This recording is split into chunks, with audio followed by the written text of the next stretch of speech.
You are welcome to Touching Lives Ministry.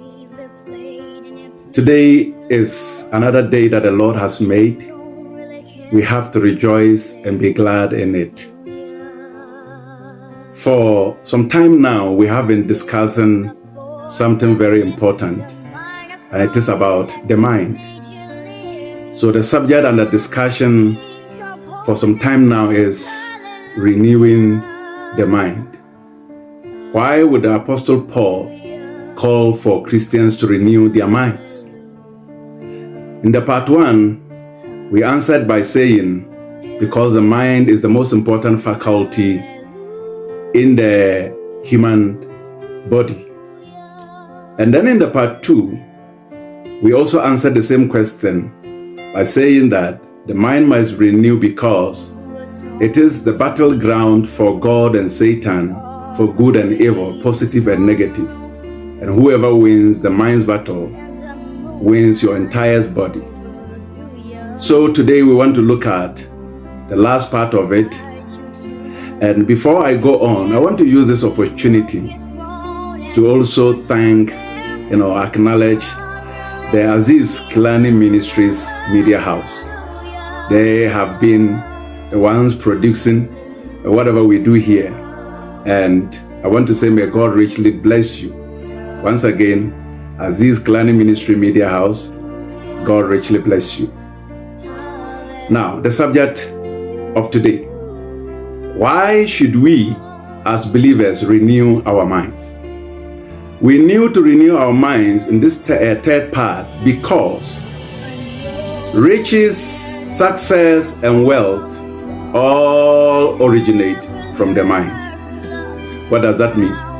What it simply means is that everything that you see in this world came from an idea.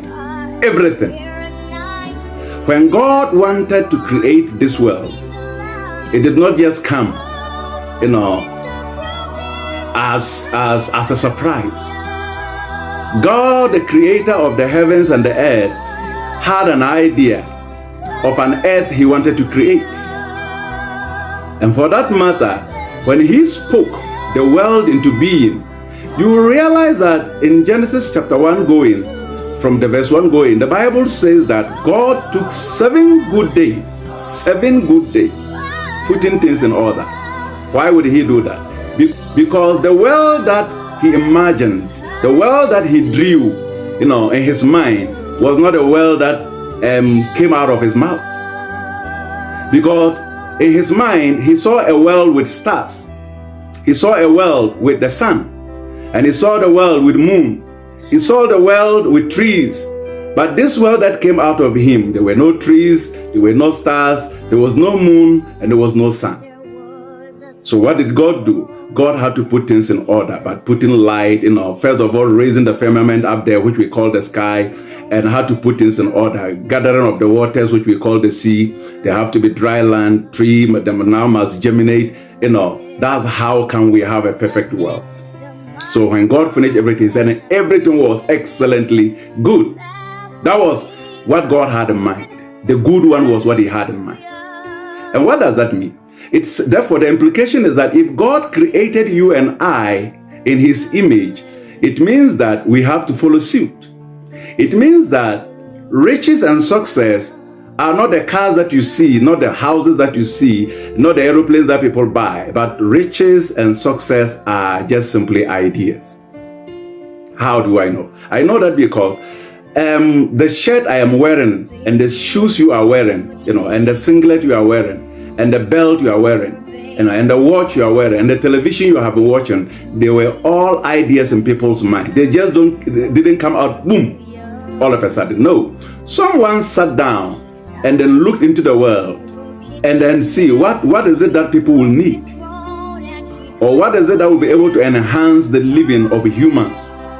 And out of those questions came these things that I am talking about. So whatever is being manufactured is someone's idea. So in actual fact, if you go to the mall or you go to the marketplace or wherever the shops to buy a phone or buy a shirt or buy a shoe, you are actually buying someone's idea. So you see me sitting down here talking. I'm talking, wearing nice uniform. That is someone's idea. That is someone's idea. Whatever I am using here is someone's idea. And 14 years back, or let me just reduce it to say maybe 13 years back, I had a smartphone, but I wasn't doing live, live recordings. Why? Because I didn't have the idea at that time. So, like I said, everything emanates, everything starts, everything begins with what? An idea. I am using here is someone's idea. And 14 years back, or let me just reduce it to say maybe 13 years back, I had a smartphone, but I wasn't doing live, live recordings. Why? Because I didn't have the idea at that time. So, like I said, everything emanates, everything starts, everything begins with what? An idea. Even God, whatever he does, starts with an idea. And for that matter, ideas are riches. So success and riches and wealth are all ideas. If you lack ideas, then you are poor.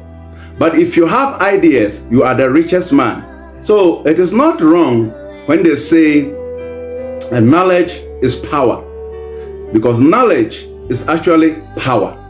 It's not just only power, but knowledge is also wealth. But knowledge is also riches.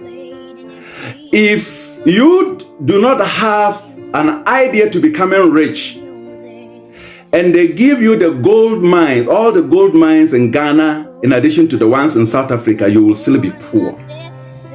For you to become rich, you must first have an idea of riches. When you have an idea of getting rich, you will associate with people who are rich. You will get along with people who are rich, people who are successful in whatever field.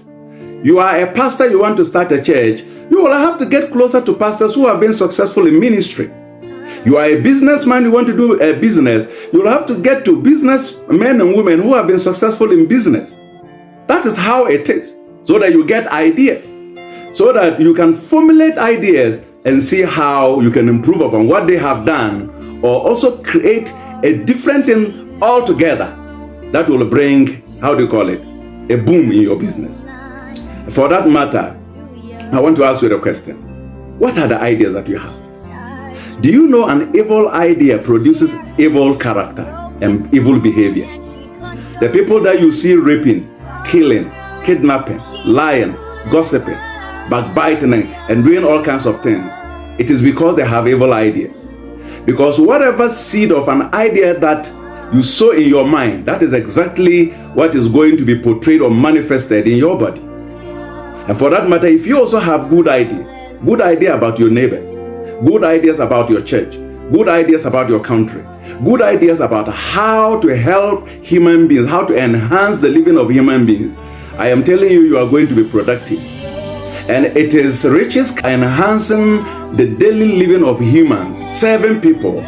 That is how come you are rewarded. The teacher is serving the community. How does he serve? He is teaching the children to get knowledge. So based upon that, government pays him. So do doctors and nurses. So do lawyers.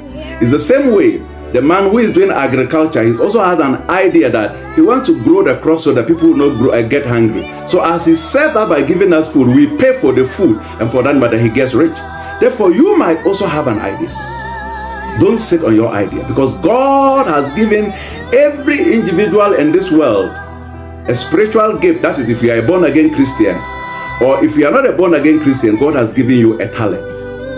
So Christians, you have double. You will have talent and still have a spiritual gift. But those who are unbelievers have only talents. And God has given us these talents to live by them, to get rich by them. Your talent is what God wants you to serve humanity with.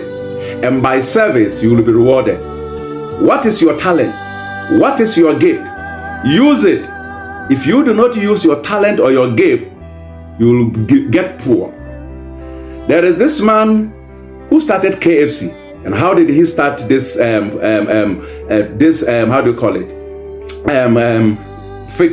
thing? It all started when he went on pension. After 60 years, he had the idea to cook chicken. And after he served his neighborhood, they said it was nice, it was sweet. And he went on, and today, KFC is in over 100 countries. Riches is not about age or color or language or culture. Therefore, do not let your age, do not let your education, do not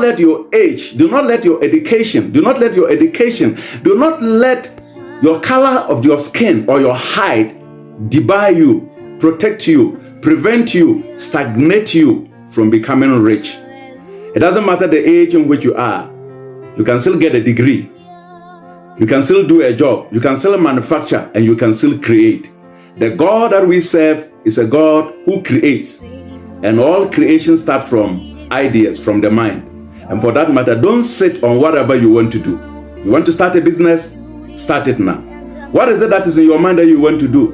Don't let fear grip you. Just get up and do it. Do it now. Do it now. I came to tell somebody that you have a lot in your mind. Just rise up and do it, and your riches will start. Your wealth will start. And you will become someone who is also helping the world. I am ending here by saying that serve is a God who creates, and all creation starts from ideas, from the mind. And for that matter, don't sit on whatever you want to do. You want to start a business? Start it now. What is it that is in your mind that you want to do? Don't let fear grip you. Just get up and do it. Do it now. Do it now. I came to tell somebody that you have a lot in your mind. Just rise up and do it, and your riches will start. Your wealth will start, and you will become someone who is also helping the world. I am ending here by saying that good and bad comes from the mind. Riches and success come from the mind. It doesn't come from anywhere. Everything emanates or starts from the mind. Use what is in your mind. Serve humanity with it. God and humanity will reward you, and that is the beginning of your riches. May the good Lord bless you and touch you. Don't sit upon what you have. Rise up and use what you have, and your riches will start. Shalom. God bless you. We shall meet again. Subscribe, and subscribe. Shalom.